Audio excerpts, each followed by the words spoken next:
मैं किसी को एक गल की कि जिंदगी के दिन बहुत औखे चली जाते हैं शाह जी।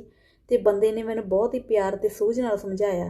कहता कदे घुमियार नूं देखिया वो घड़ा बनाउंदा है, दो हत्थां नाल घड़ा बनाउंदा, एक हत्थ तां घड़े दे उत्ते ऐ पोला पोला पलोसदा है उहनूं मिट्टी सिद्धी करन दे लई, ते दूजा हत्थ कहंदा उहदा करड़ा हुंदा है, जिथे कहंदा मिट्टी दी कोई गंढ हुंदी है ना उहनूं मुक्कियां मार मार के कुटदा है कि गंढ ओह मिट्टी वधिया साफ पद्धरी हो जाए। इसे ही तरह जिंदगी आ, अपने दो हत्थ हुंदे आ ना, ते जिंदगी भी आपां नूं दो हत्थां नाल चलाउंदी है। एक हत्थ नाल तां आपां नूं पलोसदी है, ते जदों आपां नरम पै जान्ने आ फिर आपां नूं जिंदगी दे विच जिहड़े अपने कण रह जांदे आ ना माड़े, ਉਹ फिर आपां नूं जिंदगी मुक्कियां मार मार के ठीक करदी है, कण ਉਹ ਕੱਢਦੀ है। ਤੇ ਜ਼ਿੰਦਗੀ ਦੇ ਵਿੱਚ ਕਦੇ ਵੀ ਘਬਰਾਉਣਾ ਨਹੀਂ ਚਾਹੀਦਾ।